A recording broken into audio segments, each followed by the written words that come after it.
Good morning students. Today we start lecture number 9 electrostatics. देखिए बेटा, आज के लेक्चर में हम डिस्कस करेंगे इलेक्ट्रिक पोटेंशियल क्या होता है, इलेक्ट्रिक पोटेंशियल एनर्जी क्या होता है और किसी भी इलेक्ट्रिक डाइपोल के एक्सियल और इक्वेटोरियल लाइन के ऊपर इलेक्ट्रिक पोटेंशियल कितना होगा, ये आज के लेक्चर में हम डिस्कस करने वाले हैं। तो सबसे पहले स्टार्ट करते हैं लेक्चर को। सबसे पहला टॉपिक आज के लेक्चर का जो हमारा है वो है बेटा इलेक्ट्रिक पोटेंशियल क्या होता है। क्या है टॉपिक? Electric potential.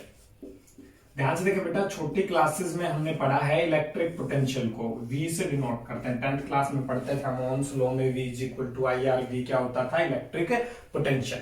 तो ध्यान से देखिए बेटा, हम पढ़ेंगे इलेक्ट्रिक पोटेंशियल डिनोट करते हैं किससे? V से। क्या होता है इलेक्ट्रिक पोटेंशियल? सबसे पहले तो हमें ये पता होना चाहिए। तो ध्यान से देखिए बेटा, इलेक्ट्रिक पोटेंशियल क्या होता है? इलेक्ट्रिक पोटेंशियल होता है किसी भी चार्ज को इन्फिनिटी से गिवन पॉइंट तक लाने के लिए जो वर्क डन पर यूनिट चार्ज हमें करना पड़ता है, that is known as electric potential. क्या हुआ? ध्यान से समझो बेटा। मान लीजिए हमारे पास एक चार्ज है Q। क्या है? एक चार्ज Q। इसकी वजह से r डिस्टेंस पर एक पॉइंट है A, जहां हमें इलेक्ट्रिक पोटेंशियल फाइंड आउट करना है। क्या करना है? इलेक्ट्रिक पोटेंशियल फाइंड आउट करना है। तो हम क्या करेंगे? एक चार्ज Q0। क्या है बेटा? एक चार्ज Q0 जो हमने कहां रख दिया है? इन्फिनिटी पर। कहां रख दिया है? इन्फिनिटी। क्लियर है? Q चार्ज की वजह से R डिस्टेंस पर हमें इलेक्ट्रिक पोटेंशियल फाइंड आउट करना है। तो हमने क्या किया? एक अनदर चार्ज लिया Q0, जिसको कहां रखा बेटा? इन्फिनिटी पर। अब ध्यान से देखें, इस Q0 चार्ज को हम इन्फिनिटी से A पॉइंट तक लेके आएंगे। कहां तक लेके आएंगे? A पॉइंट तक। और जो वर्क डन हमें करना पड़ेगा per unit charge, that is known as electric potential. तो उसे हम क्या कहेंगे? इलेक्ट्रिक पोटेंशियल कहेंगे। क्लियर है बेटा? तो इलेक्ट्रिक पोटेंशियल का डेफिनेशन क्या हुआ, एक बार फिर से समझें। इलेक्ट्रिक पोटेंशियल का डेफिनेशन क्या हुआ? It is defined as the work done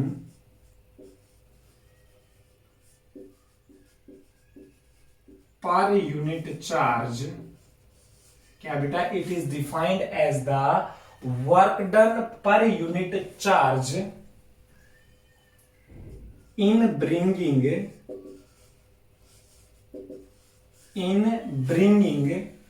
A charge Q0 from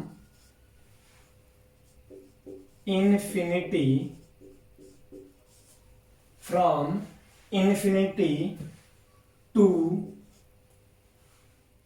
given point।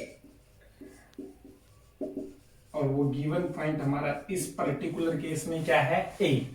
तो ध्यान से समझे बेटा, इलेक्ट्रिक पोटेंशियल क्या हुआ? इलेक्ट्रिक पोटेंशियल क्या हुआ? It is defined as the work done पर यूनिट चार्ज। कितना वर्क डन हमने किया per unit charge in bringing a charge from infinity to given point. कहां से कहां? इन्फिनिटी से गिवन पॉइंट तक जो वर्क डन पर यूनिट चार्ज हमें करना पड़ेगा, that is known as electric potential. Clear है बेटा? अब यहां पर एक चीज और समझे बेटा, ये जो वर्क डन हम कर रहे हैं, ये कौन सा वर्क डन है? ध्यान से समझे, ये वर्क डन हम कर रहे हैं, ये अगेंस्ट द इलेक्ट्रिक फील्ड है। सबसे पहले समझे, ये प्लस Q चार्ज था, इसकी वजह से यहां जो इलेक्ट्रिक फील्ड होगा वो किधर होगा? इस डायरेक्शन में होगा। This is the direction of electric field. तो फोर्स किधर लगेगा? Q0 चार्ज के ऊपर। Q0 चार्ज के ऊपर फोर्स किधर लगेगा? उधर। और हम किधर लगा रहे हैं? इधर। तो हम अगेंस्ट द इलेक्ट्रिक फील्ड या against the electric force work करेंगे। क्या करेंगे? वर्क करेंगे। तो ध्यान से समझो बेटा, यहां पर एक तो वर्क जो हम कर रहे हैं, work done by the external agent. External force या एक्सटर्नल एजेंट की वजह से हो रहा है, जो क्या होगा? अपोजिट होगा किसके? Work done bye electrostatics. Work done by electrostatic force. ये जो वर्क डन है, इसके ऊपर देखो, वर्क डन हम इधर कर रहे हैं बेटा, फोर्स चार्ज पे उधर लग रहा है तो हम अगेंस्ट द फोर्स वर्क कर रहे हैं। तो यहां पर जो एक्सटर्नल एजेंट वर्क करेगा और जो इलेक्ट्रोस्टैटिक फोर्स की वजह से वर्क डन होगा वो दोनों किसमें होंगे बेटा, अपोजिट डायरेक्शन में होंगे। किसमें होंगे, अपोजिट डायरेक्शन में होंगे। तो ये क्या होंगे, नेगेटिव होगा। Work done by external agent होगा वो नेगेटिव होगा किसके, work done of electrostatic force के। यहां तक बेटा क्लियर है। तो ध्यान से देखें, हमें एक चीज पता चल गया कि जो हमारा इलेक्ट्रिक पोटेंशियल है वो देखो डेफिनेशन से हमें क्लियर हो रहा है कि इलेक्ट्रिक पोटेंशियल है वो होगा क्या, वो होगा work done by electrostatic force, work done by electrostatic force upon charge Q not. This is electrostatic potential. तो ध्यान से देखिए बेटा, इलेक्ट्रोस्टैटिक पोटेंशियल क्या होता है, एक बार फिर से मैं रिपीट कर रहा हूं। इलेक्ट्रोस्टैटिक पोटेंशियल क्या होता है, किसी भी क्यू नॉट चार्ज को इन्फिनिटी से गिवन पॉइंट तक लाने के लिए जो वर्क डन पर यूनिट चार्ज होगा that is known as electrostatic potential. और वो वर्क डन कौन सा, ड्यू टू इलेक्ट्रोस्टैटिक फोर्स। दो वर्क डन होंगे बेटा, एक work done by the external agent, हमें पता है इस चार्ज के ऊपर इस चार्ज की वजह से फोर्स इधर लगेगा, बट हमें तो इधर ए पॉइंट तक लेके आना है इन्फिनिटी से, तो इसके ऊपर जो फोर्स लग रहा है वो अपोजिट डायरेक्शन में लग रहा है। तो work done by external agent होगा, या यूं लिख सकते हैं फोर्स बाय एक्सटर्नल एजेंट होगा, वो अपोजिट होगा फोर्स ऑफ इलेक्ट्रोस्टैटिक के। तो work done by external agent होगा वो क्या होगा, negative of work done of electrostatic force. क्या यहां तक बातें क्लियर हैं? और यहां जो हमने लिखा वर्क डन पर यूनिट चार्ज, वो कौन सा वर्क डन है, इलेक्ट्रोस्टैटिक फोर्स की वजह से जो वर्क डन है। तो इलेक्ट्रिक पोटेंशियल क्या हुआ, work done by the electrostatic force पर unit charge is known as electric potential. अब साथ साथ बेटा इस चीज को भी समझें, इसको हम ऐसे भी लिख सकते हैं, work done by electrostatic force, work done by electrostatic force, इस चीज को हम कहते हैं इलेक्ट्रोस्टैटिक पोटेंशियल एनर्जी, या इलेक्ट्रिक पोटेंशियल, क्या कह सकते हैं हम इसको, electric potential energy, electric potential energy upon charge. तो ध्यान से देखिए बेटा, हमारे पास इलेक्ट्रिक पोटेंशियल के फॉर्मूले आ गए हैं। इलेक्ट्रिक पोटेंशियल होता है क्या, हमें पता चल गया। आप सीधा कह सकते हो किसी भी क्यू नॉट चार्ज को इन्फिनिटी से गिवन पॉइंट तक लाने के लिए जो इलेक्ट्रोस्टैटिक वर्क डन पर यूनिट चार्ज होगा, इलेक्ट्रोस्टैटिक फोर्स की वजह से वर्क डन पर यूनिट चार्ज होगा, that is known as electric potential. या सिंपली आप इस फॉर्मूले से भी डेफिनेशन दे सकते हैं। क्या डेफिनेशन हुआ, इलेक्ट्रिक पोटेंशियल एनर्जी पर unit charge is known as electric potential. Clear हुआ बेटा? तो दोनों डेफिनेशंस आप बता सकते हो, दोनों फॉर्मूले से दोनों करेक्ट हैं। अब हम इसका फॉर्मूला निकालते हैं। एक्चुअल में हमें इलेक्ट्रिक पोटेंशियल एनर्जी पर यूनिट चार्ज है या work done by electrostatic force पर यूनिट चार्ज है, तो हम वो work done by electrostatic force कितना होगा वो निकाल के यहां वैल्यू पुट करेंगे, तो हमारे पास किसका फॉर्मूला आ जाएगा, इलेक्ट्रिक पोटेंशियल का। तो ध्यान से देखिए बेटा, आपको सीधे फॉर्मूले याद रखने हैं बस। वर्क डन, दो फॉर्मूले ये बाद में यूज होंगे। एक तो इलेक्ट्रिक पोटेंशियल का फॉर्मूला क्या है, work done by electrostatic force पर यूनिट चार्ज, या इलेक्ट्रिक पोटेंशियल एनर्जी पर यूनिट चार्ज। तो आगे करते हैं स्टार्ट। देखिए बेटा कैसे हम इसका work done by electrostatic force निकाल के यहां पुट करके फाइनल फार्मूला निकालेंगे, ड्राइव करेंगे किसका, इलेक्ट्रिक पोटेंशियल का। तो ध्यान से देखिए बेटा, यहां पर हमें क्लियरली दिख रहा है कि क्यू नॉट चार्ज इन्फिनिटी पे रखा हुआ है, उसे हमें ए पॉइंट तक लाना है। तो देखना है हमें कितना वर्क डन करना पड़ेगा। तो हम पहले क्या करते हैं, स्मॉल वर्क डन निकाल लेते हैं। तो मान लेते हैं क्यू से हमने एक्स डिस्टेंस पर एक small displacement D x select कर लिया। एक्स डिस्टेंस पर कितना, डी एक्स सेलेक्ट कर लिया। क्लियर है बेटा? अब ध्यान से देखें, यहां पर सबसे पहले स्मॉल एलिमेंट के लिए हम क्या निकाल लेते हैं, वर्क निकाल लेते हैं। अब यहां देखिए स्मॉल एलिमेंट के ऊपर, ये हमारा स्मॉल एलिमेंट है, इसके ऊपर जो इलेक्ट्रोस्टैटिक फोर्स है वो तो किधर लगेगा बेटा, इधर। This is the force of electrostatic और इधर क्या लगेगा हमारा, force by the external agent. क्या लगेगा, force by the external agent. और ध्यान से समझें, इस क्यू नॉट चार्ज को हम इन्फिनिटी से बहुत ही स्लो मूव करवा के लेके आ रहे हैं। कैसे मूव करवा रहे हैं हम, बहुत ही स्लोली हम इसको मूव करवा रहे हैं टुवर्ड्स पॉइंट ए। और ऐसा हम क्यों कर रहे हैं, क्योंकि अगर बहुत स्लो ये चार्ज इसकी तरफ मूव करेगा तो उसमें कोई एक्सेलरेशन प्रोड्यूस नहीं होगा, और एक्सेलरेशन प्रोड्यूस नहीं होगा तो कोई फोर्स नहीं लगेगा। इट मींस जो एक्सटर्नल फोर्स होगा, ध्यान समझे बेटा इस चीज को, जो एक्सटर्नल फोर्स होगा वो बराबर हो जाएगा किसके, इलेक्ट्रोस्टैटिक फोर्स के। किसके, इलेक्ट्रोस्टैटिक फोर्स के। इस चीज को ध्यान से समझें, एक स्मॉल एक्स पे जाके स्मॉल एलिमेंट dx हमने सिलेक्ट किया, और इस स्मॉल एलिमेंट dx पर इधर तो फोर्स लग रहा है इलेक्ट्रोस्टैटिक, क्योंकि ये भी पॉजिटिव चार्ज है, ये भी पॉजिटिव, तो रिपेल करेगा, तो इस डायरेक्शन पर इस पे क्या लग रहा है, इलेक्ट्रोस्टैटिक फोर्स। और ध्यान से समझें, इधर क्या लग रहा है, force due to the external agent. External agent ऐसे मूव करवा रहा है तो फोर्स इधर लग रहा है। तो ध्यान से समझें, जब हम इसको बहुत ही स्लो मूव करवा रहे हैं, क्या मूव करवा रहे हैं, बहुत ही स्लो मूव करवा रहे हैं, तो इस केस में क्या होगा, जब स्लो मूव करवा रहे हैं तो कोई एक्सेलरेशन प्रोड्यूस नहीं होगा चार्ज में, और एक्सेलरेशन प्रोड्यूस नहीं होगा तो कोई एक्सटर्नल फोर्स अलग से नहीं लगेगा। इट मींस जितना एक्सटर्नल फोर्स लग रहा है उतना ही इस पर क्या लगेगा, इलेक्ट्रोस्टैटिक फोर्स अप्लाई होगा। क्लियर है। अब आगे देखें बेटा ध्यान से, तो पहले स्मॉल वर्क डन निकाल ले हम।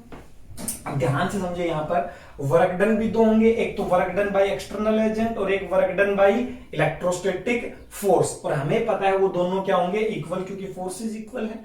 तो ध्यान से समझें, work done by external agent होगा वही क्या होगा, work done by electrostatic force, electrostatic force.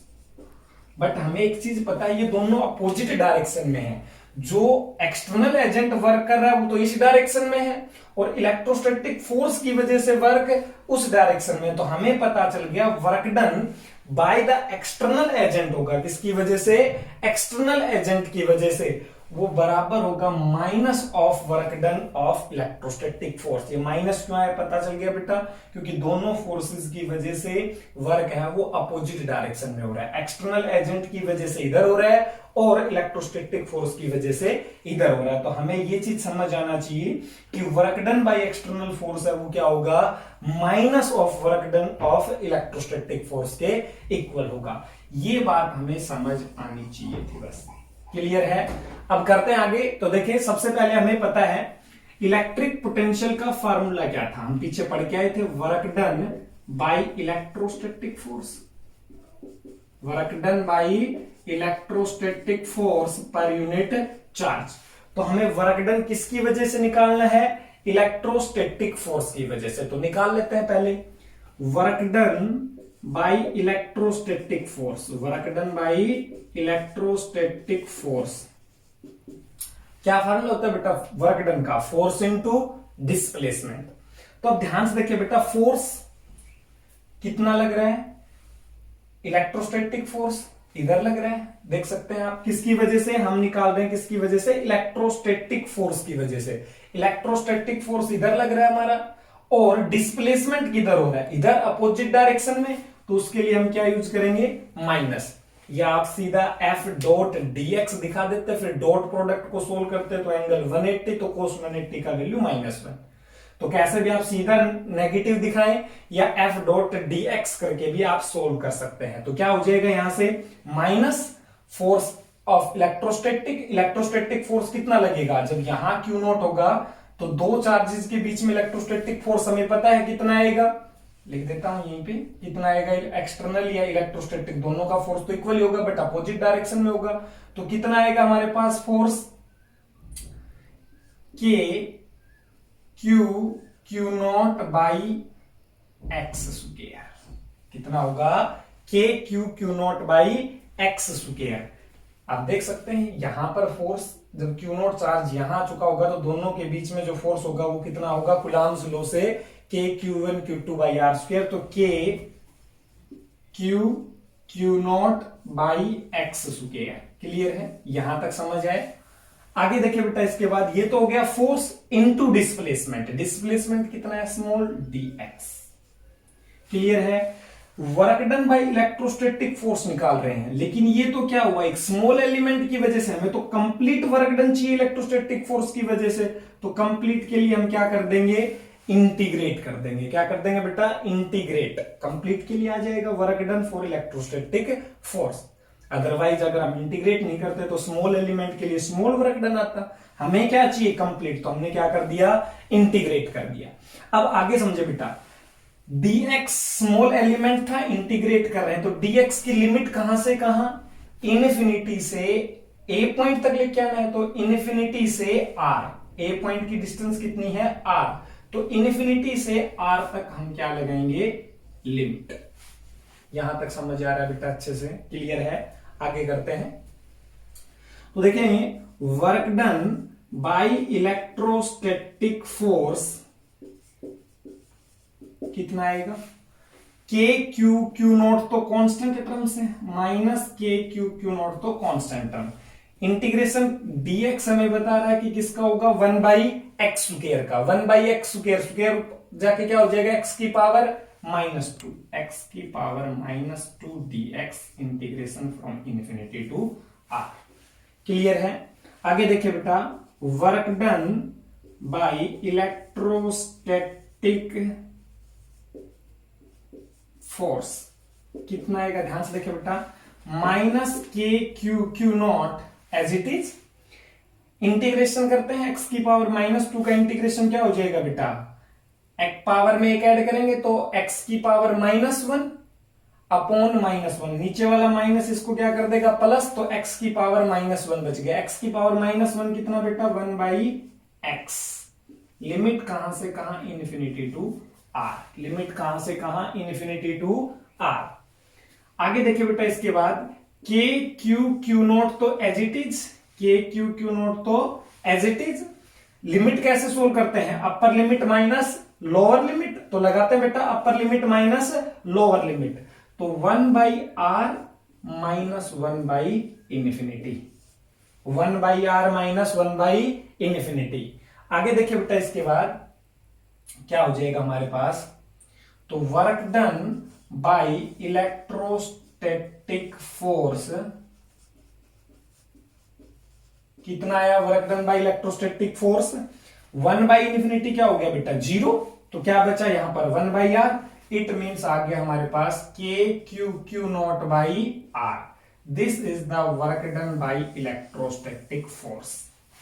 अगर हमें निकालना होता क्या, work done by external agent, तो कितना आ जाता, माइनस के क्यू क्यू। हमें दिख रहा है work done by external agent क्या होता है, minus of work done of electrostatic force.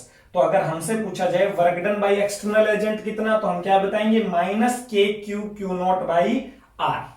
Clear है। और इलेक्ट्रोस्टैटिक फोर्स की वजह से वर्क डन कितना आया, K Q Q not by R. This is the work done by electrostatic force.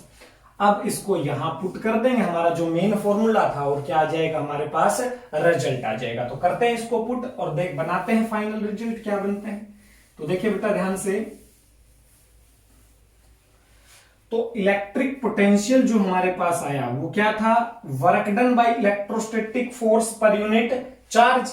अब work done by electrostatic force कितना आया, K Q Q not by R upon Q not. तो Q naught से Q naught cancel out, क्या आ गया हमारे पास, K Q by R. This is the electric potential due to a point charge. समझ आया बेटा। इलेक्ट्रिक पोटेंशियल का फार्मूला किसी भी चार्ज की वजह से एट डिस्टेंस आर पे क्या आएगा, के क्यू बाई आर। क्लियर हुआ, समझ आया। ध्यान से इंपॉर्टेंट चीजें बेटा इसके रिगार्डिंग कुछ जो हमें अच्छे से समझ आनी चाहिए। सबसे पहले इलेक्ट्रिक पोटेंशियल होता क्या था, हमें पता चल गया इलेक्ट्रिक पोटेंशियल होता था work done by electrostatic force पर यूनिट चार्ज। या मैंने इसी work done by electrostatic force को क्या कहा था, इलेक्ट्रिक पोटेंशियल एनर्जी। तो हमें यहां से एक चीज और भी पता चल गया कि इस पर्टिकुलर सिस्टम का इलेक्ट्रिक पोटेंशियल एनर्जी का फार्मूला क्या होता है बेटा, हमारे पास आ गया वो K Q not by R. This is the formula of electric potential energy. Electric potential energy को यू से डिनोट करते हैं और इलेक्ट्रिक पोटेंशियल को वी से। तो हमारे पास दोनों फॉर्मूले आ गए, दोनों चीजें हमारे पास क्लियर हैं। Electric potential energy, electric potential energy तो हम किसको कह रहे हैं, work done by electrostatic force. ये हमारा क्या है, इलेक्ट्रिक पोटेंशियल एनर्जी। क्लियर है। और इलेक्ट्रिक पोटेंशियल क्या आया, के क्यू बाई आर। क्या दोनों टॉपिक क्लियर हुए, इलेक्ट्रिक पोटेंशियल और इलेक्ट्रिक पोटेंशियल एनर्जी। क्लियर है। अब यहां भी कुछ इंपॉर्टेंट बातें हमें ध्यान होनी चाहिए। क्या ध्यान होनी चाहिए, देखिए बेटा समझे इस चीज को, रफ कर देते हैं इसको, और जो फाइनल रिजल्ट हमारे दिमाग में क्या होने चाहिए इन चीजों को समझे। कुछ इंपॉर्टेंट बातें हैं जो हमें अच्छे से पता होना चाहिए। तो देखिए क्या है वो इंपॉर्टेंट बातें, वन बाय वन हम उनको क्या करते हैं, डिस्कस करते हैं। सबसे पहला नंबर एक इंपॉर्टेंट बात, हमने जो चार्ज लिया था Q, उससे R डिस्टेंस पर A पॉइंट था जहां हमने इलेक्ट्रिक पोटेंशियल निकाला था। क्लियर है। जो कितना आया था हमारा इलेक्ट्रिक पोटेंशियल, अभी हमने निकाला, क्या आया था, के क्यू बाई आर। अब ध्यान से समझे बेटा, अगर ये Q चार्ज नेगेटिव होता तो पोटेंशियल क्या आता, तो पोटेंशियल क्या आता, minus K Q by R. Clear है। तो ये ध्यान रहे बेटा, प्लस Q चार्ज की वजह से किसी पॉइंट पर इलेक्ट्रिक पोटेंशियल प्लस आएगा और माइनस Q चार्ज की वजह से किसी भी पॉइंट पर इलेक्ट्रिक पोटेंशियल माइनस करेगा। क्लियर है, यहां तक कोई डाउट नहीं है। अच्छा, तो क्या हमने पहले जो पॉइंट है इसमें क्या इंपॉर्टेंट चीज समझी, वो है हमारे पास ये कि इलेक्ट्रिक पोटेंशियल का जो फार्मूला है वो है के क्यू बाई आर, और यहां Q किसके साथ है, साइन के साथ।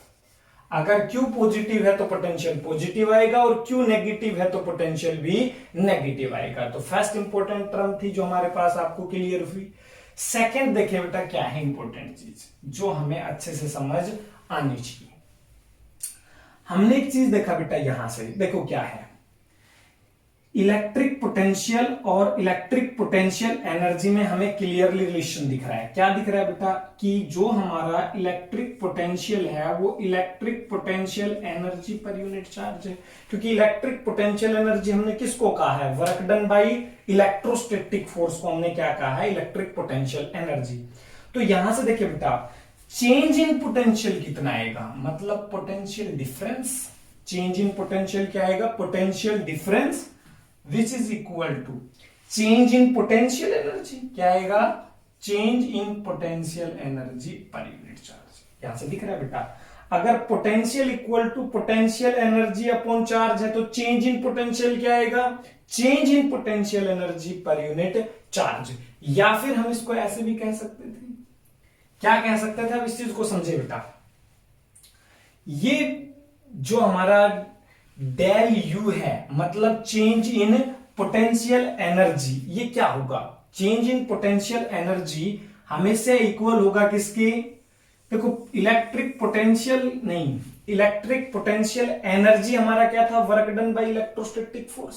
क्या था, work done by electrostatic force. अब चेंज इन पोटेंशियल एनर्जी क्या होगा, चेंज इन वर्क डन के इक्वल।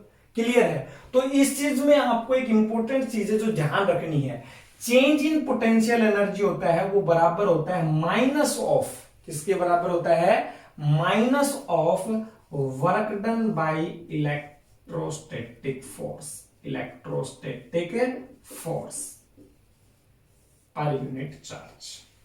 क्लियर। या हम इसको ऐसे लिख सकते हैं, क्या लिख सकते हैं, और जो work done by electrostatic force है वो किसके इक्वल होगा, work done by external agent, work done by external agent per unit charge.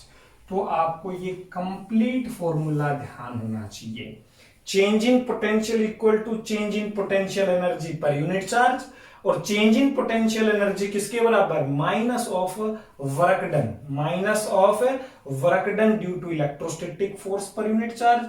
और work done due to electrostatic force होता है वो क्या होता है, negative of work done by external agent. तो ये हमारे पास कंप्लीट फार्मूला बन गया। तो दो इंपॉर्टेंट बातें अब तक हमने सीखी। तीसरी देखिए बेटा, जो थर्ड इंपॉर्टेंट टर्म यहां क्या है,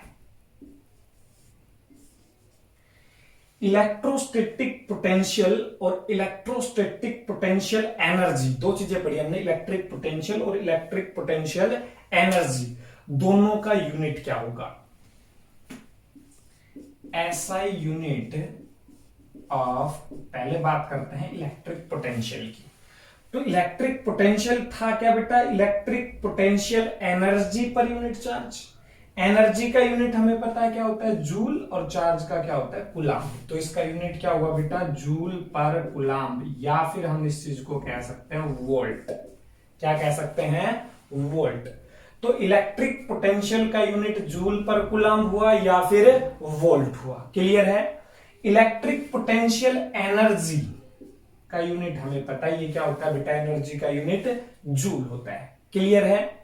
यहां से आप डायमेंशन फॉर्मूले भी निकाल सकते हो दोनों के। एनर्जी का तो हमें पता ही है, m1l1t-2, एनर्जी का m1l2t-2। This is the dimension formula of electric potential energy. और पोटेंशियल का निकालने के लिए क्या कर देंगे, बाई क्यू। क्यू का मतलब I into T, current time, current के लिए A और टाइम के लिए T। तो क्या हो जाएगा, अगर हम इलेक्ट्रिक पोटेंशियल का डायमेंशन बताएं तो डायमेंशन ऑफ पोटेंशियल कितना आ जाएगा, m1l2t-2। ये तो हो गया किसका, पोटेंशियल एनर्जी का पर यूनिट चार्ज। और चार्ज का क्या होता है बेटा, A into T, A1 T1। तो सोल्व करेंगे तो क्या आ जाएगा, यहां से m1l2 t की पावर -2, ये 1 ऊपर जाके क्या हो जाएगा, t की पावर -3 और a की power -1। This is the dimension formula of electric potential. तो तीसरी चीज समझ आई बेटा, हम यूनिट और डायमेंशंस बता सकते हैं इलेक्ट्रिक पोटेंशियल और इलेक्ट्रिक पोटेंशियल एनर्जी का। क्लियर है। नेक्स्ट देखिए बेटा, नंबर 4, एक पॉइंट है, यही लिख देता हूं, कहां, साइड में लिख देते हैं इधर।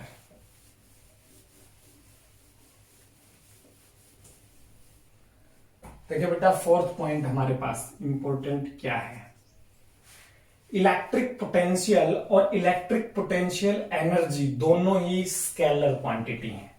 कौन कौन, V and U both are scalar quantities. दोनों कैसी क्वांटिटीज हैं, स्केलर क्वांटिटीज हैं, इनका कोई डायरेक्शन नहीं है। तो ये था हमारा कंप्लीट टॉपिक इलेक्ट्रिक पोटेंशियल और इलेक्ट्रिक पोटेंशियल एनर्जी। सबसे पहले इलेक्ट्रिक पोटेंशियल होता क्या, हमने ये पढ़ा। तो क्या होता था electric potential, work done by electrostatic force पर यूनिट चार्ज, या इन्फिनिटी से गिवन पॉइंट तक लाने के लिए वर्क डन जो करना पड़ेगा पर यूनिट चार्ज।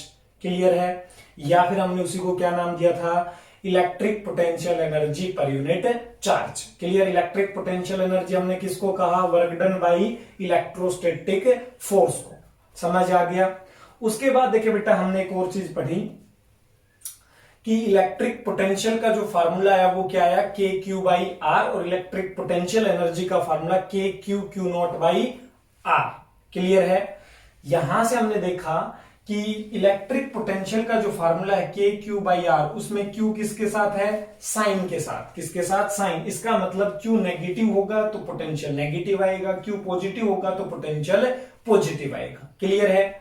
उसके बाद हमने पढ़ा कि इलेक्ट्रिक पोटेंशियल है वो बराबर है इलेक्ट्रिक पोटेंशियल एनर्जी पर unit charge. It means change in electric potential क्या होगा, चेंज इन पोटेंशियल एनर्जी पर यूनिट चार्ज। क्लियर है। उसके बाद चेंज इन पोटेंशियल एनर्जी किसके इक्वल होता है, minus of work done due to electrostatic force, और ये किसके इक्वल होता है, work done due to external agent के।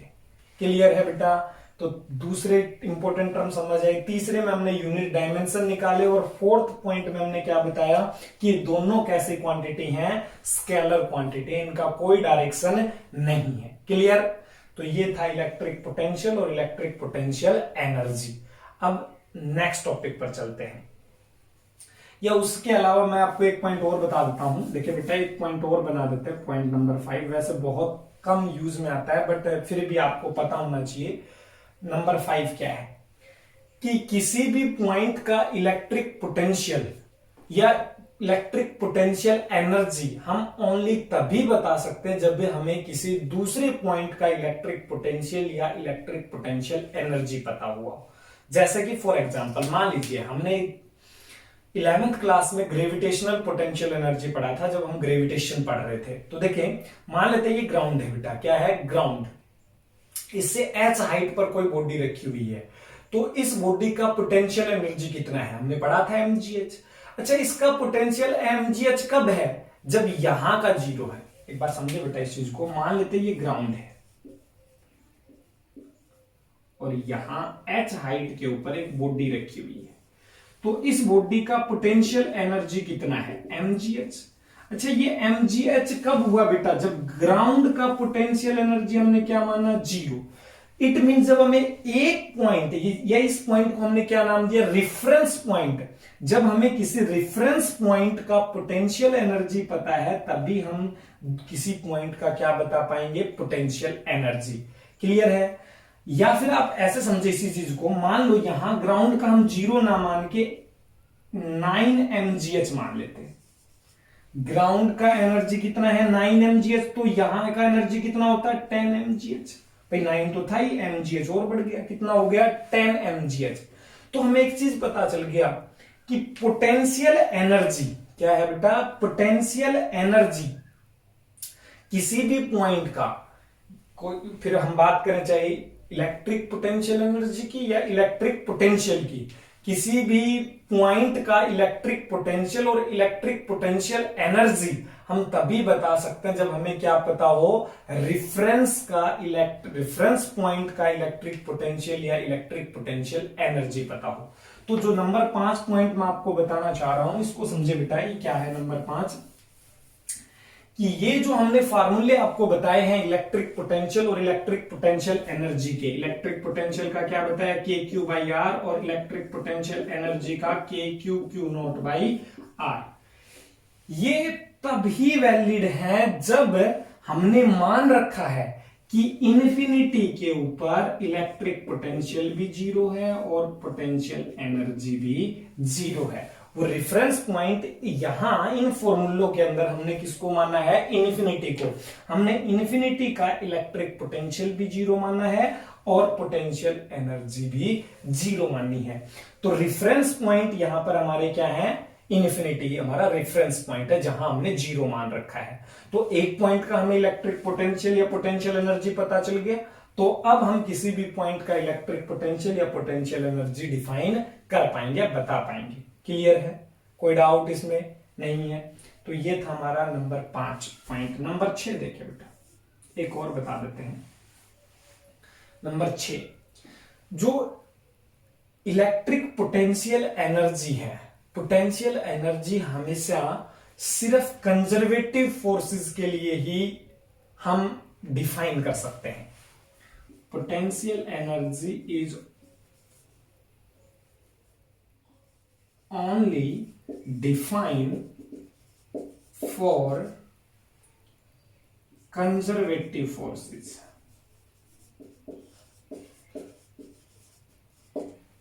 किसके लिए डिफाइन है?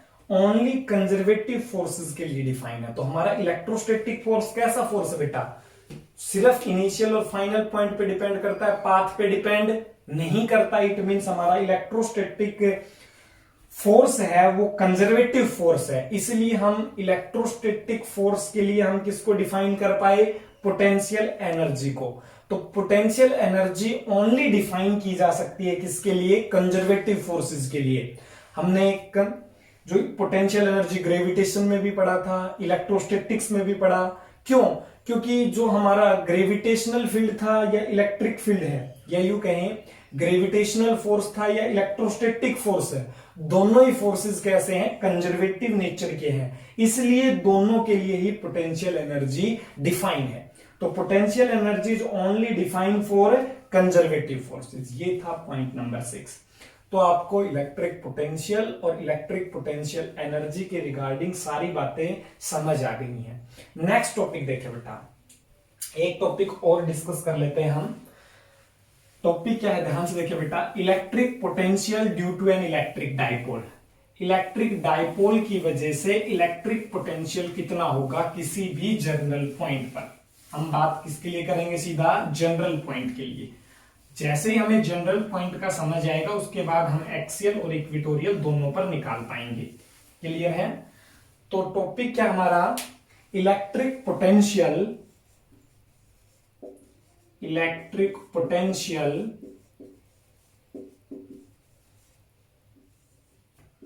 Due to an electric dipole.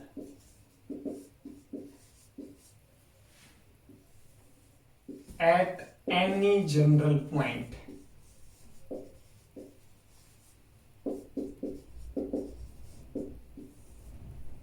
किसी भी जनरल पॉइंट के ऊपर इलेक्ट्रिक डाइपोल की वजह से इलेक्ट्रिक पोटेंशियल कितना होगा ये हमें पढ़ना है।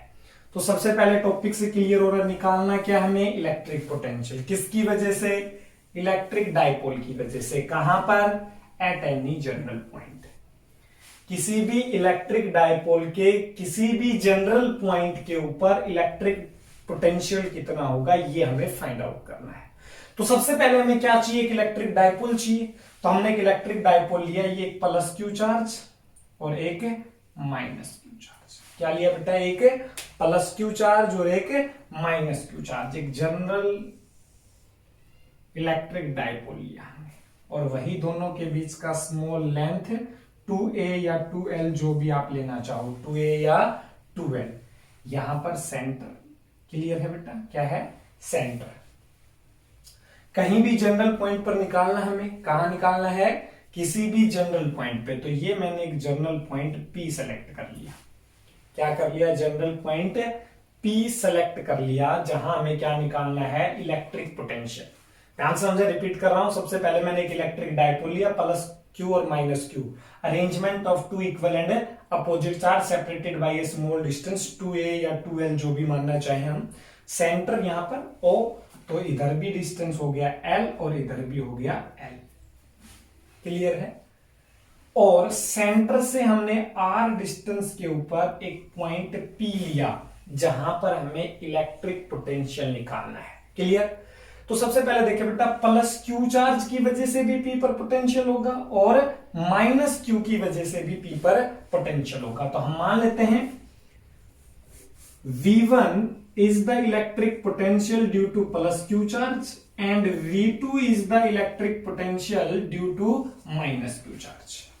इस P पॉइंट पर दो होंगे, एक प्लस Q की वजह से और एक माइनस Q की वजह से। क्लियर? प्लस Q की वजह से तो हो गया V1 और माइनस Q की वजह से हो गया V2। अब P से प्लस Q तक का जो डिस्टेंस है, ये डिस्टेंस इनके बीच का हमने मान लिया R1 और P से माइनस Q तक का जो डिस्टेंस है वो हमने मान लिया कितना है, R2। क्लियर है? और ध्यान समझे बेटा, ये जो एंगल यहां बना है हमने मान लिया थीटा। क्या है, थीटा एंगल के ऊपर ये कोई पॉइंट है, जर्नल पॉइंट। क्लियर है? 90 पर होता तो क्या बोलते हैं हम, इक्वेटोरियल, और एक्सिस पर होता तो एक्सियल, बट ये किसी भी एक जर्नल पॉइंट हमने लिया है तो मतलब थीटा एंगल के ऊपर। यहां तक समझ आ रहा है बेटा, कोई डाउट नहीं है? अभी आगे देखें कैसे करते हैं। सबसे पहले हम V1 V2 की वैल्यू निकाल लेते हैं। V1 इलेक्ट्रिक पोटेंशियल का फॉर्मूला अभी हम पीछे पढ़ के आए, KQ बाई R। तो K V1 किसकी वजह से था, प्लस Q की वजह से, तो Q बाई R। R कितना है, R1। सेम V2 का वैल्यू कितना आएगा, माइनस KQ, क्योंकि फार्मूला होता है KQ बाई R और हमने बताया था Q किसके साथ, साइन के साथ। तो V2 माइनस Q की वजह से, इसलिए minus KQ by R। R कितना है माइनस Q के लिए, R2। अब हमें तो P पॉइंट पर नेट पोटेंशियल बताना है, तो हमने पहले ही कहा था बेटा कि पोटेंशियल होता है वो एक स्केलर क्वांटिटी होता है, तो इसमें डायरेक्शन का कोई रोल नहीं है। तो नेट पोटेंशियल के लिए क्या कर देंगे, डायरेक्टली दोनों को ऐड कर देंगे, V1 प्लस V2। तो नेट पोटेंशियल कितना आएगा, V1 का वैल्यू KQ/R1 माइनस V2 का वैल्यू KQ/R2। K और Q दोनों में से कॉमन, यहां पर क्या बच गया, 1/R1 माइनस 1/R2। अब अगर हमें R1 और R2 का वैल्यू पता हो तो हम यहां पुट करके क्या निकाल सकते हैं, नेट पोटेंशियल, और यही हमें क्या करना है, फाइंड आउट करना है। तो पहले हम क्या करते हैं बेटा, R1 और R2 का वैल्यू फाइंड आउट करने की कोशिश करते हैं।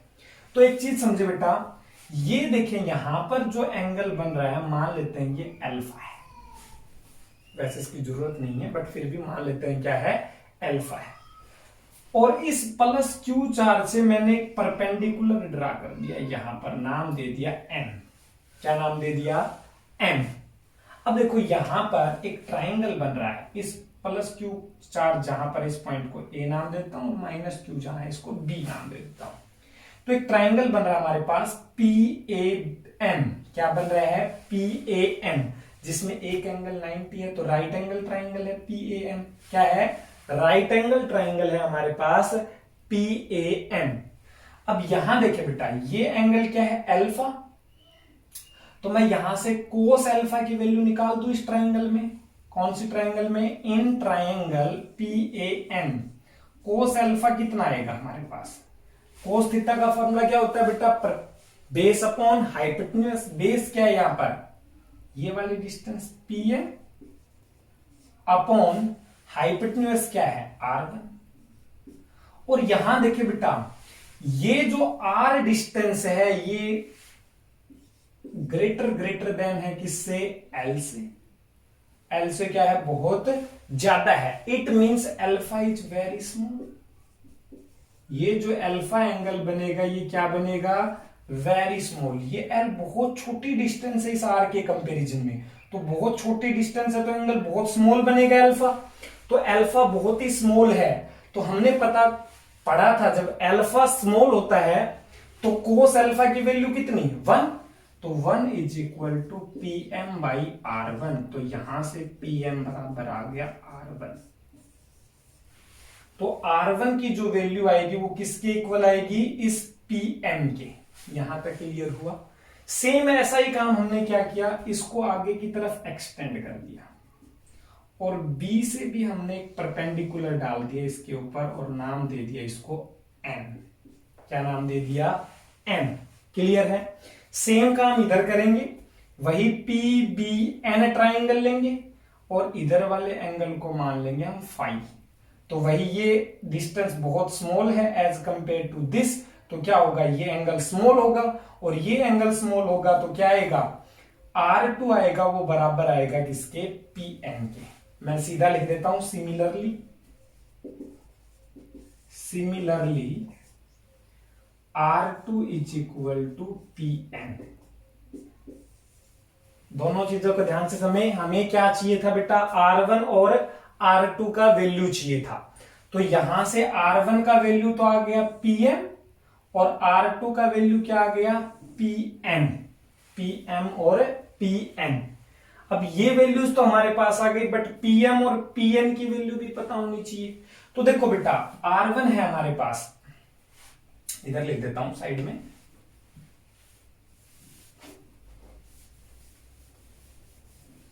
कर रहा हूं, ध्यान से समझना बेटा। ये जो R1 का वैल्यू है ये कितना है हमारे पास, PM। और PM क्या है, ये डिस्टेंस, और यहां से यहां तक डिस्टेंस क्या थी, R। तो R में से अगर ये डिस्टेंस घटा दें तो क्या यही बच जाएगा PM। तो मैं PM को क्या लिख सकता हूं, ये सेंटर को नाम दे देते हैं O। तो मैं PM को क्या लिख सकता हूं, R माइनस OM। क्लियर है। सेम ऐसे ही मैं R2 को क्या लिख सकता हूं, R2 क्या हमारा PN, ये यहां तक तो R प्लस ये, तो इसको मैं क्या लिख सकता हूं, PN को R प्लस ON। क्या लिख सकता हूं, R प्लस ON। अब OM और ON की वैल्यू इस ट्राइंगल से हम निकाल लेंगे किसकी, OM की। वही कैसे निकालेंगे, हमें पता है ये एंगल 90 है, तो right angle triangle trigonometric ratio से निकल जाएगा। किसका वैल्यू निकालना हमें, OM का निकालना, उसे ऊपर पता है उसे नीचे, तो OM/L निकाल देता हूं मैं साइड में इधर। देखें पहले किसकी निकालते हैं, OM की, तो OM ऊपर अपॉन पता किसकी हमें, AO की L। OM क्या था, थीटा के सामने वाला, ध्यान से देखिए बेटा, 90 के सामने हाइपोटेन्यूज, थीटा के सामने परपेंडिकुलर, बच गया वो बेस, तो L क्या है, हाइपोटेन्यूज, और ये क्या होता है हमें पता है, कोस थीटा। तो OM की वैल्यू आ गई L कोस थीटा। क्या आ गई, L कोस थीटा। ऐसे ही इस वाली ये थीटा है तो ये अपोजिट थीटा। इस ट्राइंगल में हम किसकी वैल्यू निकालेंगे, ON की, और सिमिलरली लिख देता हूं मैं, आप ऐसे ही निकाल लेंगे, जिसकी निकालनी है उसे ऊपर पता उसे नीचे, और फिर ट्रिग्नोमेट्रिक रेशियो बना लेंगे। तो यहां से जब आप सोल्व करेंगे तो ON का वैल्यू भी सेम ही आएगा, कितना, L कोस थीटा। क्या दोनों की वैल्यू यहां पुट कर दें, R1 की वैल्यू तो कितनी हो जाएगी, R माइनस OM मतलब L कोस थीटा, और R2 की वैल्यू कितनी हो जाएगी, R plus L cos theta. ये रही R1 की और ये रही R2 की। क्या R1 और R2 की वैल्यूज आ गई हमारे पास, यहां पुट करके सोल्व कर लेंगे, रिजल्ट आ जाएगा। तो करते हैं सोल्व। वी नेट कितना आएगा, देखिए बेटा KQ तो as it is 1/R1, R1 कितना है, R minus L cos theta, minus 1 upon R plus L cos theta. Clear. तो वी नेट कितना हो जाएगा यहां से, KQ तो as it is, LCM A minus B, A plus B का फॉर्मूला लग जाएगा, तो R square minus L square cos square theta. Clear. क्या हो जाएगा ऊपर, R plus L cos theta minus R plus L cos theta, इसके साथ ये इसके साथ। क्लियर है। R से R कैंसिल आउट, इधर का रफ कर देते हैं बेटा ऊपर का,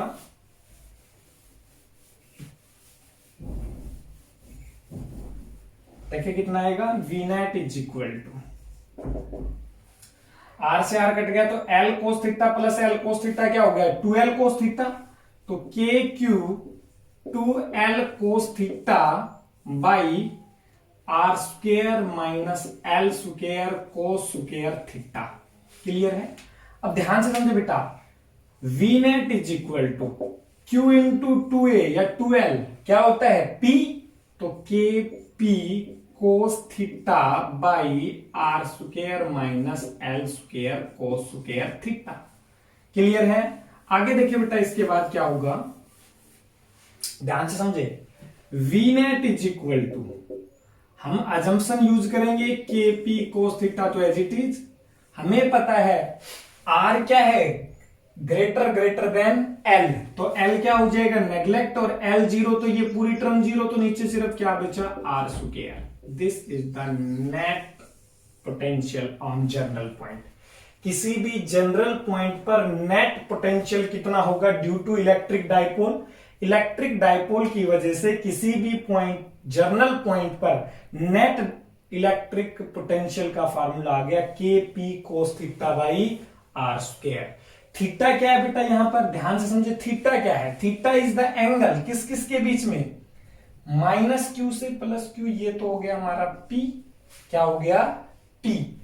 तो डाइपोल मोमेंट से जनरल पॉइंट के बीच में जो एंगल बनेगा उसको हमने क्या कहा है, थीटा। तो याद रखना थीटा क्या है, angle between general point and the dipole moment. Clear है। तो ये आ गया हमारे पास नेट पोटेंशियल किसी भी जनरल पॉइंट पर। अब जनरल पॉइंट का हमें आ गया, तो हम किसका बता सकते हैं, एक्सियल और इक्वेटोरियल का। तो एक्सियल और इक्वेटोरियल का कैसे बताएंगे, देखिए बेटा ध्यान से, बिल्कुल आसान है। अगर हमें बताना होता potential at axial point, axial point पर, अब एक्सियल पे कब होता, ध्यान से समझो बेटा, जब ये पॉइंट या तो इधर आ जाता या फिर इधर आ जाता। इधर आ जाता तो क्या हो जाता, 0, और उधर 180। इट मीन्स ये कब होता, जब या तो थीटा 0 डिग्री होता और थीटा 180 डिग्री होता। क्या होता? 180 डिग्री। तो रख देते हैं यहां पर वी नेट कितना आता, के पी कोस 0 का वैल्यू 1/r², या फिर के पी कोस 180 का वैल्यू -/r²। ध्यान से देखिए बेटा, जब ये हमारा पॉइंट एक्सियल लाइन पर इधर आता तो आता kp/r², और उधर चला जाता तो क्या आता, -kp/r²। क्लियर है? अच्छा, ये माइनस क्यों आया बेटा? अब समझो, जब इधर अगर हमारा पॉइंट होता तो प्लस क्यू ज्यादा नजदीक होता, तो पोटेंशियल प्लस का ज्यादा होता, मतलब नेट पोटेंशियल प्लस का मिलता। और ये पॉइंट अगर हमारा इधर चला जाता तो माइनस क्यू ज्यादा नजदीक होता, इट मींस माइनस क्यू का पोटेंशियल ज्यादा होता, तो नेट पोटेंशियल किसका आता, माइनस का आता। क्या एक्सियल लाइन पर पोटेंशियल समझ आ गया? Electric potential on the axial line of the electric dipole कितना आएगा, kp/r² या फिर -kp/r²। अब बात करते हैं हम किसकी, इक्विटोरियल लाइन की। किसकी? इक्विटोरियल लाइन की।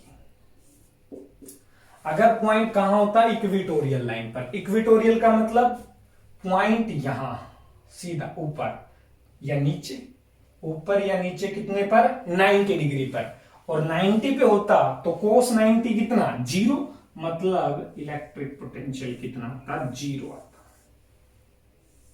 तो ये थे हमारे एक्सियल और इक्विटोरियल लाइन पर इलेक्ट्रिक पोटेंशियल। क्लियर है बेटा? आज के लेक्चर में हमने पढ़ा इलेक्ट्रिक पोटेंशियल क्या होता है, इलेक्ट्रिक पोटेंशियल एनर्जी क्या होता है।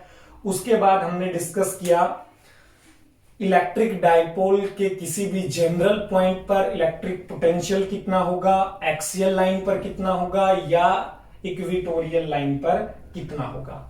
बाकी हम नेक्स्ट लेक्चर में डिस्कस करेंगे। आज के लेक्चर के लिए सफिशिएंट है। Thank you.